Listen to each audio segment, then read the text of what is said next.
खबर ये है कि ईमेल, फेसबुक,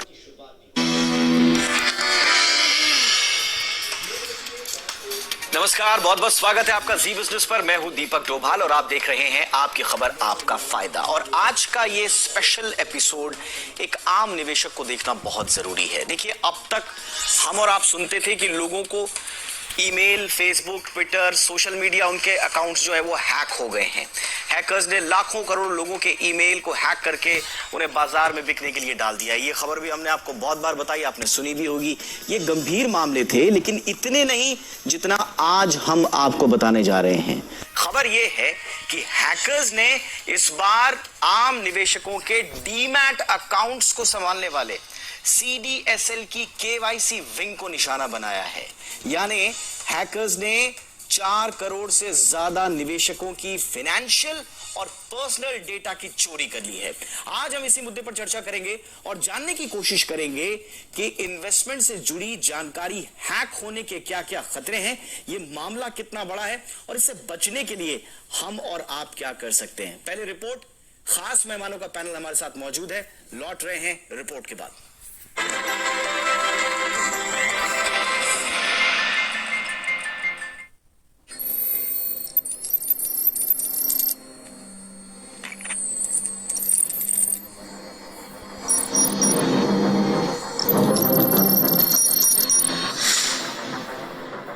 हैकर्स की पहुंच अब निवेशकों के डीमैट अकाउंट्स तक हो गई है। हैकर्स निवेशकों से जुड़ी जानकारियों में सेंध लगा चुके हैं। साइबर सिक्योरिटी से जुड़ी कंपनी CyberX9 ने बड़ा खुलासा किया है, जिसमें कहा गया है कि हैकर्स ने 4 करोड़ 39 लाख भारतीय निवेशकों के डीमैट सहित व्यक्तिगत और वित्तीय जानकारी चोरी कर ली है। इसके लिए हैकर्स ने शेयर बाजार के निवेशकों के डीमैट खातों को संभालने वाले सेंट्रल डिपॉजिटरी सर्विसेज लिमिटेड यानी CDSL की KYC इकाई CVL के सर्वर पर हमला बोला और 10 दिन में 2 बार सेंध लगाते हुए इतने बड़े डेटा पर हाथ साफ कर लिया। जो डेटा उजागर हुए हैं उसमें निवेशकों के नाम, फोन नंबर, ईमेल, पता, पैन नंबर, इनकम कैटेगरी, पिता का नाम और डेट ऑफ बर्थ शामिल है। इस डेटा में सेंध लगने से किस निवेशक के पास कौन सी कंपनी के कितने शेयर हैं ये भी पता चल जाएगा।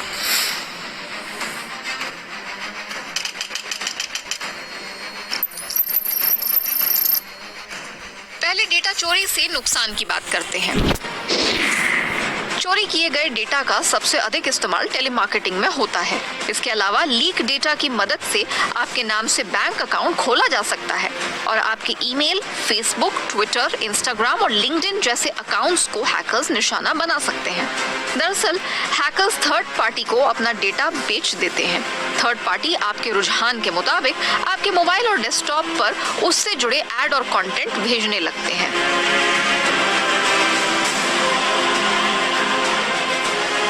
इससे बचने के उपायों पर बात करते हैं। सबसे पहले आप अपने डीमैट के पासवर्ड को तत्काल बदल दें। वहीं आप मोबाइल पर शेयरों की खरीद फरोख्त करते हैं तो उसकी सेटिंग्स में जाएं और इस्तेमाल होने वाले ऐप परमिशन के स्टेटस को चेक करें। जिनकी एक्सेस नहीं देनी है उन्हें डिसेबल कर दें। वहीं जहां तक हो सके अपने कंप्यूटर पर काम करें।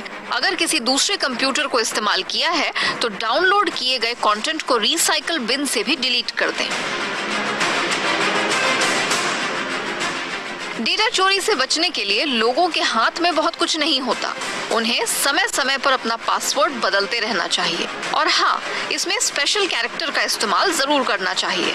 इसके साथ ही सरकार को भी जल्द से जल्द डेटा प्रोटेक्शन को लेकर कानून लाने की जरूरत है ताकि लोगों की निजता पर हमला ना हो सके। ब्यूरो रिपोर्ट, जी मीडिया। और चर्चा के लिए हमारे साथ 3 खास मेहमान इस वक्त मौजूद है, उनका परिचय हम करवा देते हैं। हमारे साथ है हिमांशु पाठक, जो कि फाउंडर हैं साइबर X9 के ये वही संस्था है जिसने इस पूरे गड़बड़ झाले को उजागर किया है। हिमांशु, बहुत बहुत स्वागत है जी बिजनेस पर आपका। हमारे साथ हैं जितेन जैन, जो कि जाने माने साइबर एक्सपर्ट हैं। जितेन, आपका भी बहुत बहुत स्वागत है। और हमारे साथ संदीप जैन साहब मौजूद हैं, जो कि डायरेक्टर हैं ट्रेड स्विफ्ट ब्रोकिंग के। संदीप जी, आपका भी बहुत बहुत स्वागत है। हिमांशु, सबसे पहले खबर आप ही लोगों ने दी, इस मामले को उजागर आपने किया। हमारे दर्शकों को बताएं, हैकर्स ने कैसे CDSL के सर्वर में सेंधमारी की और डेटा चोरी कर लिया, कितना गंभीर था और कैसे इसका पर्दाफाश किया आप लोगों ने, ये बताइए।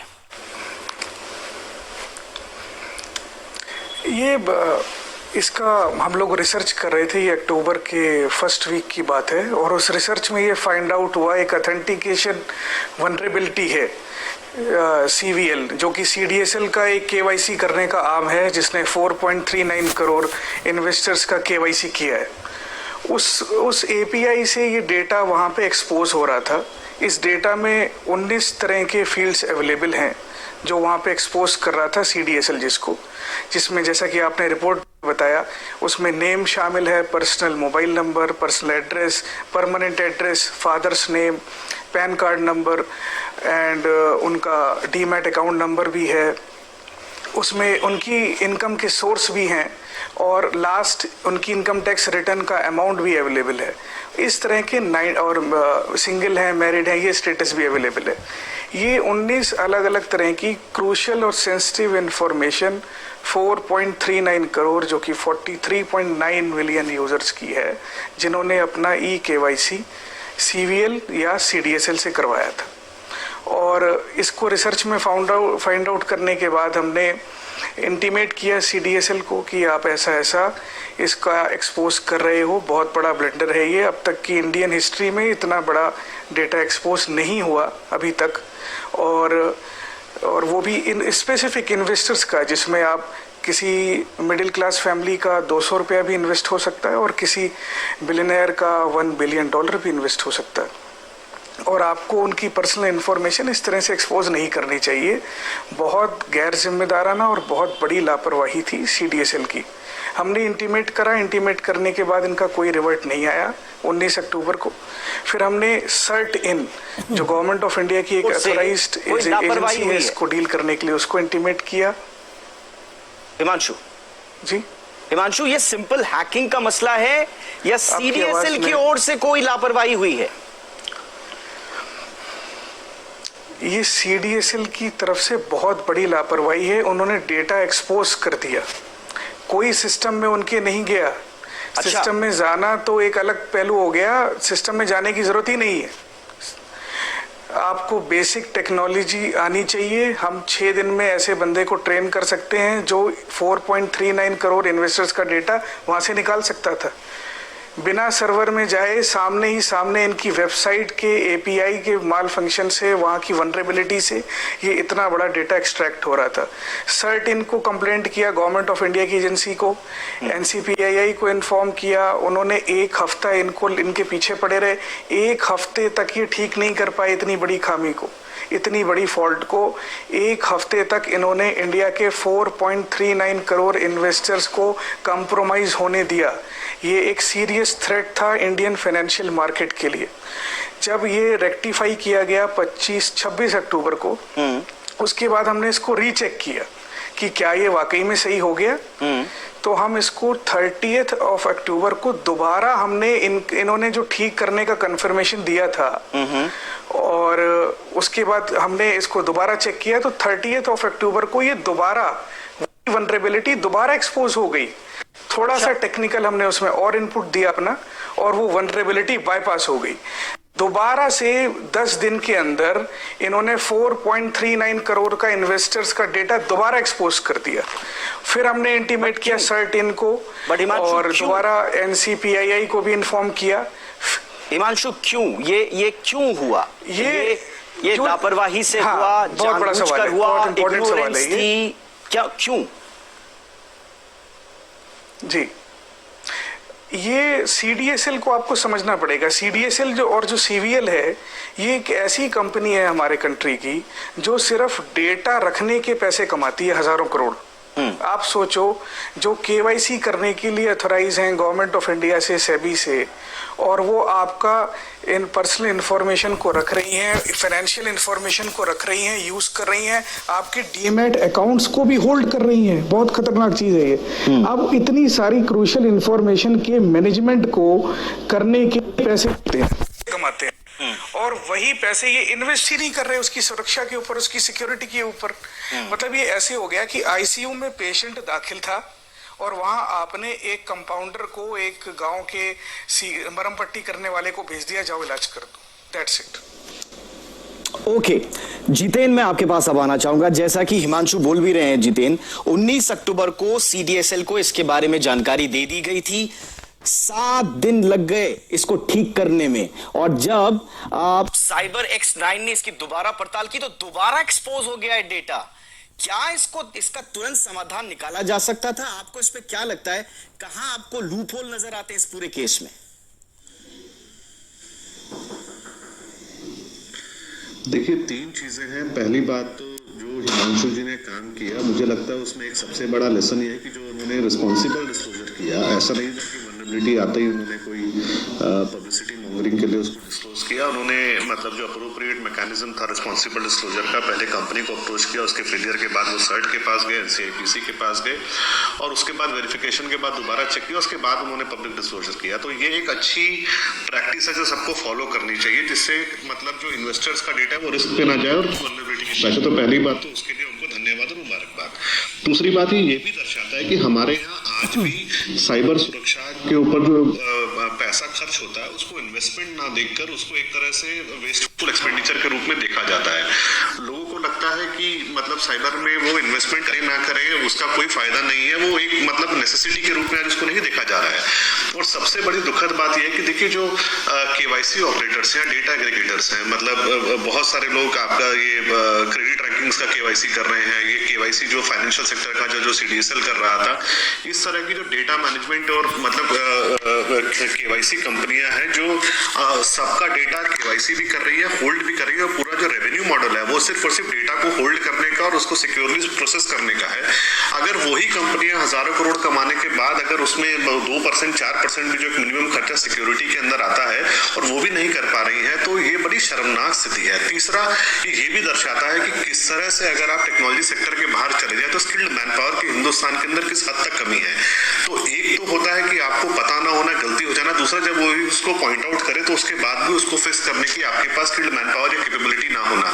तो ये अपने आप में जो स्थिति भारत के अंदर दर्शा रहा है कि किस तरह से जिस तेजी से भारत के अंदर डिजिटलाइजेशन हो रहा है इकोनॉमी का, तो उसके हिसाब से हमारे पास साइबर सिक्योरिटी के लिए उस अनुपात में स्किल्ड मैन पावर नहीं है, और इसके लिए सरकार को भी थोड़ा सा जो है कदम उठाना होगा। तीसरा पांचवा जो सबसे आखिरी बिंदु है कि ये सारे खेल के अंदर एंड में परिणाम क्या है।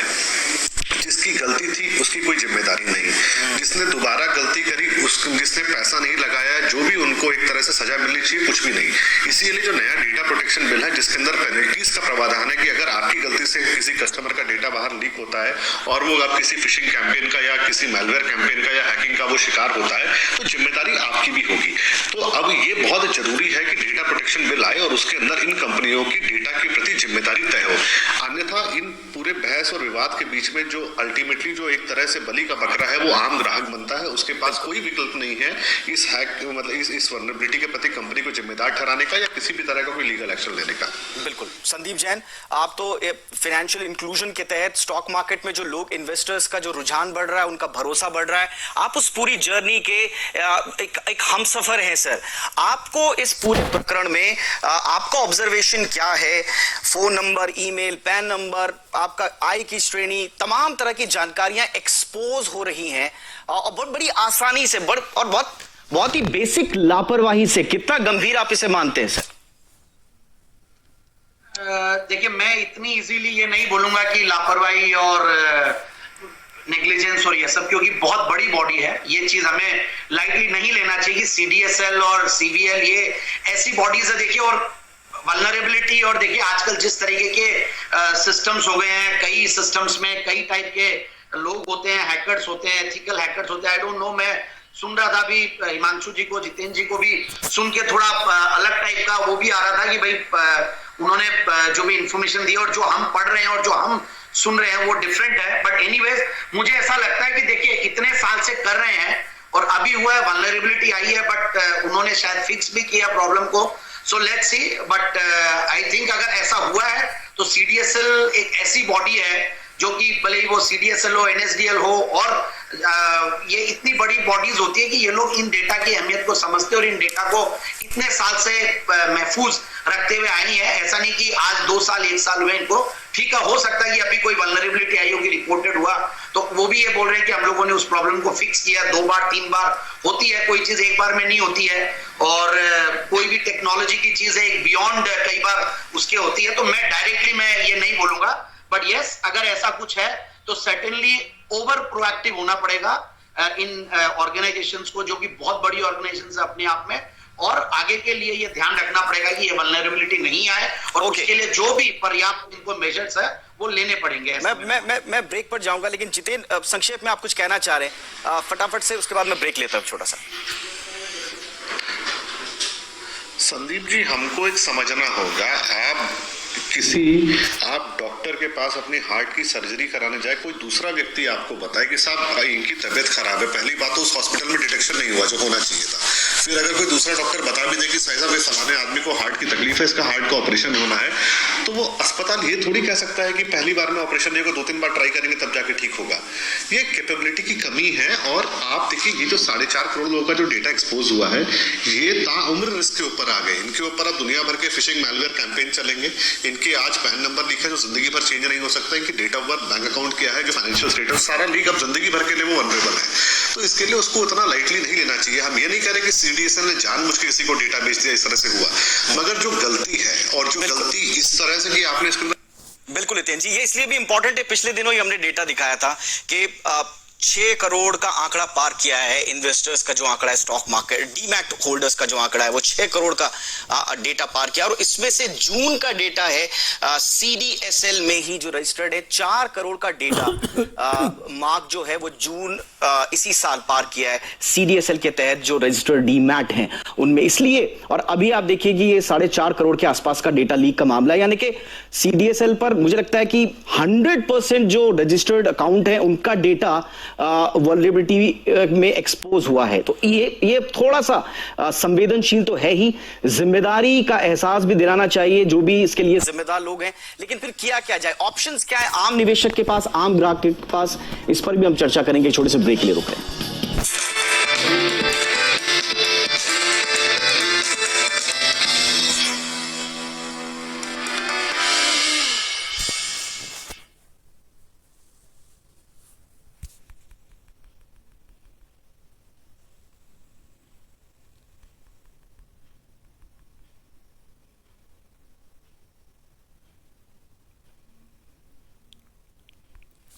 कंप्लीट कर दूं, मैं आ रहा हूं आपके पॉइंट पे। हिमांशु, मुझे लगता है कि यहाँ पर आम दर्शकों को ये जानना जरूरी है। लाइन बोल दूं पूरी? यस आप बोलिए, लेकिन मैं सीधा ये जानना चाह रहा हूं, क्या एक आम निवेशक का जो डेटा है वो अगर कहीं पहुंच भी गया तो क्या खरीद फरोख्त हो जाएगी उसके डेटा को चोरी करके? क्या शेयरों को बेचा या खरीदा जा सकता है उसके अकाउंट से? क्या ये वहां तक खाली आ रहा हूं, खाली डेटा की बात नहीं, उस डेटा के मैं खतरे बता रहा हूं आपको। वो जो डेटा इन्होंने एक्सपोज कर दिया, उस डेटा से आप 4.39 करोड़ लोगों के बैंक अकाउंट्स खाली करवा सकते हो, अटेम्प्ट हो सकता है, उनके डीमैट अकाउंट एक्वायर हो सकते हैं। नंबर 2, नंबर 3, इंडियन इन्वेस्टर या फाइनेंशियल मार्केट को डिसरप्ट करा जा सकता है। कोई भी एनिमी कंट्री, चाइना या पाकिस्तान, एक कैंपेन चला के, मलेशियस कैंपेन चला के कि इंडियन मार्केट में ये हो गया, फलाना हो गया, दुनिया जहान का मटेरियल उनको दिया जा सकता है। नया इन्वेस्टर इतना समझदार नहीं होता है कि किस न्यूज पे को मानना है, किसको नहीं मानना, वो तुरंत पैसा विड्रॉ करेगा। उस सूरत हाल में हम फाइनेंशियल क्राइसिस की तरफ चले जाएंगे। आज की डेट में टैंक और मिसाइल से लड़ाई नहीं होगी, यही लड़ाई है, मैं डेटा की लड़ाई लेना चाहूंगा, और उसको इन्होंने इतना नेग्लिजेंट किया। संदीप जी, क्या वाकई में आप सिचुएशन इतनी गंभीर लगती है इसके बाद, या हमें कुछ वेट एंड वॉच की स्थिति में भी आना चाहिए? एक अलार्मिंग सिचुएशन हमारे पास आई है, अगर उसको ठीक कर लिया जाए तो शायद इसको दुरुस्त करने का भी मौका होना चाहिए।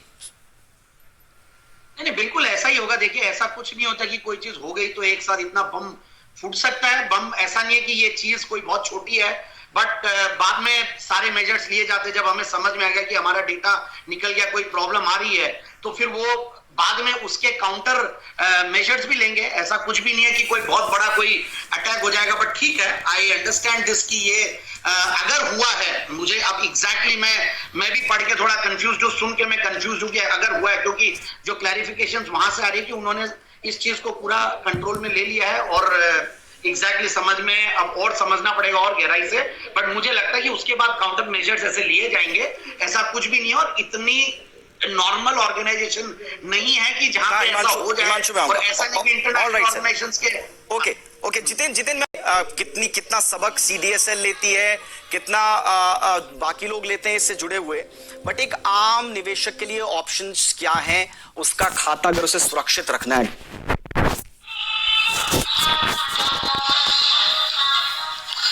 देखिए, दो तीन चीजें हैं। अब जो डेटा लीक हो चुका है, अब उसको प्रोफाइलिंग तो हो सकती है, हो सकता है कोई टारगेटेड कैंपेन भी कुछ व्यक्तियों के प्रति चलाए जाएं, अब वो तो एक खतरा है। मगर अब आप कर क्या सकते हैं, उसके ऊपर हमें फोकस करना है। पहली बात तो सीडीएसएल को ये सार्वजनिक तौर पर मानना चाहिए कि क्या किसी तरह के क्रेडेंशियल भी लीक हुए हैं या कोई ऐसी जानकारी जो एक तरह से मतलब एक्सेस को कहीं पे डिफाइन करे, और उसके लिए अगर कुछ ऐसा है तो वो अपने सारे यूजर्स को इंटीमेट करके पासवर्ड चेंज करने के लिए, अन्य जो भी उनको सही लगता है कारागार कदम है वो उठाने के लिए अपने यूजर्स को इन्फॉर्म कर सकते हैं।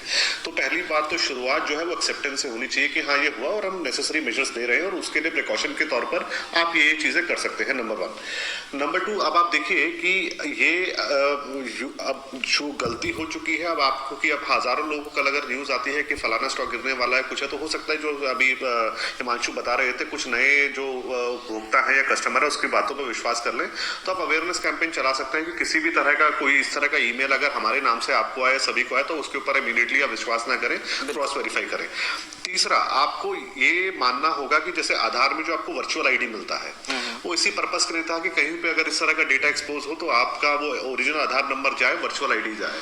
तो अब ये भी जैसे बड़े केवाईसी ऑपरेटर इनको इंश्योर करना चाहिए कि as a standard good practice वो लोगों के ओरिजिनल आधार नंबर ना लेके एक मास आधार नंबर लें और प्लेन टेक्स्ट में डेटा को सेव ना करें। अब वो डेटा एपीआई के अंदर भी अगर वो एक तरह से प्लेन टेक्स्ट के अंदर आ रहा था तो अब वो मजबूरी है, वो आएगा ही उसके अंदर, पर कम से कम डेटा स्टोरेज जो है, जो चीज अभी एक्सपोज नहीं हुई वहां पे भी अगर प्लेन टेक्स्ट में है या कुछ इस तरह से है, तो उनको प्रॉपर थरो ऑडिट करा के उसको भी पैच करना चाहिए प्रिवेंटिव मेजर के रूप में। बिल्कुल, और आज का ये कार्यक्रम करने का उद्देश्य भी हमारा यही था, और हम सब जानते हैं कि सेबी हो, जितनी भी जिम्मेदार संस्थाएं, उन सबका अल्टीमेटली उद्देश्य